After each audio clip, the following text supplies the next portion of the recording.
Centuries had passed, but his echo still reached him. But the poet Camões still heard his echo, in courage, in destiny, in language. He did not write of myth. He wrote of a man who carved a kingdom from uncertainty, who raised a name no one dared to speak. Not just a name, but a soul called Portugal. And it was not born by chance. It was born of sword and of faith, born of pain and of vision. In the year 1109, a child was born not to inherit a crown, but to forge one. His name was Afonso, son of Henry of Burgundy and Teresa of Leon. But it wasn't blood that made him king. It was will, it was war, it was vision. He was raised not by kings, but by knights, guided by Moniz, a man of honor and resolve. Not just a mentor, but a compass through chaos. Afonso trained in the ways of war and in the silence of faith. Among the Templars, he learned discipline, strategy, and destiny. It wasn't comfort that forged him. It was steel and scripture and silence. He wasn't born to sit on a throne. He was made to claim one. At just 19, Afonso made a choice, not of loyalty to blood, but to the land that called for freedom. He rose against his own mother, Teresa of Leon, and the powerful Galician lords who sought to rule Portugal. In 1128, he marched to São Mamede, a battlefield near the cradle of Guimarães. He led his forces into battle. It was not just a clash of kin. It was the first heartbeat of a nation. He didn't claim a crown. He claimed the right to dream one. But the path to independence was far from over. In 1139, on the scorched plains of Henriques, Afonso faced his greatest trial. He stood before a vast Muslim army, outnumbered, outmatched, but unshaken. Some say 5 Moorish kings led the charge.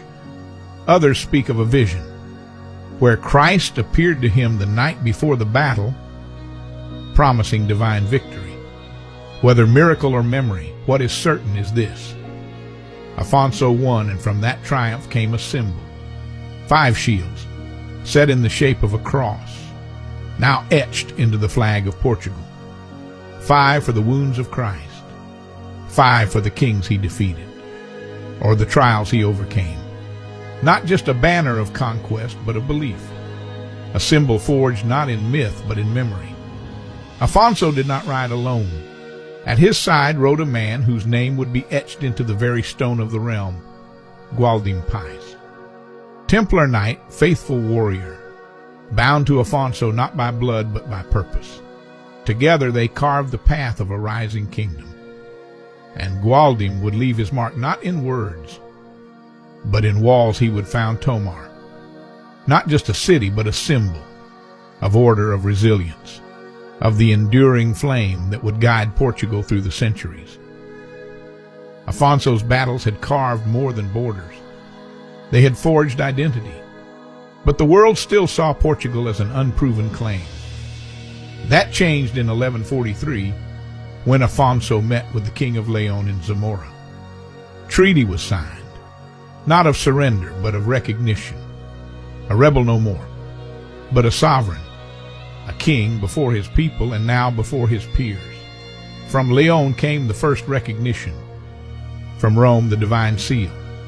In 1179, the papal bull Manifestus Probatum sealed what battle alone could not. Portugal now stood not just by right of conquest, but by grace of the church. A kingdom blessed by war and anointed by faith. He had forged a kingdom through will. Now he would test its strength through fire. In 1147, Afonso turned his gaze south to the land still held by the Moors. First Santarém, taken by surprise, with the speed of a shadow and the force of thunder. Then Lisbon, the crown jewel on the Tagus, a siege unlike any other where courage met faith and hope stood beside steel. Crusaders from the north, drawn by their own holy war, joined Afonso's cause, and together they breached the walls, not just of a city, but of a future. Lisbon fell, but more than a city was reclaimed. A voice rose, a name grew louder. Portugal was becoming. In 1185, after more than 70 years of life, Dom Afonso closed his eyes for the last time. He had not lived for comfort. He had lived for a kingdom, one he carved from silence and stone. He was laid to rest in Coimbra, in the monastery of Santa Cruz, the heart of the kingdom he had named and shaped.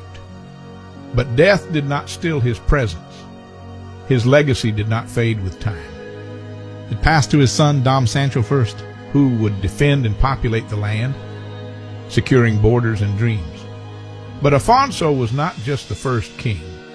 He was the root from which Portugal would grow. He was the shield. He was the sword. He was the will to become. And though centuries have passed, his echo still walks these hills, whispers in our stories, and beats in the heart of every soul that calls this land home. Dom Afonso, the founding father, the dreamer of a nation, the name behind the name, still beating in the soul of a people. He carved the first line of our story, and others followed, poets, chroniclers, kings, Camões, who called him a head whose equal in greatness none shall find, Herculano, who saw in him the soul of a people before the people had a name, King John I, founder of the Avis dynasty, who stood at the altar of battle and called back to his ancestor, "Let us be worthy of the one who made us," and the people who never forgot, who still speak his name, not just in stone or scripture, but in the land, in the blood, and in the silence of those who dream. A name carved in steel, able cast in fire, a soul that became a kingdom, the one who dared to dream it first,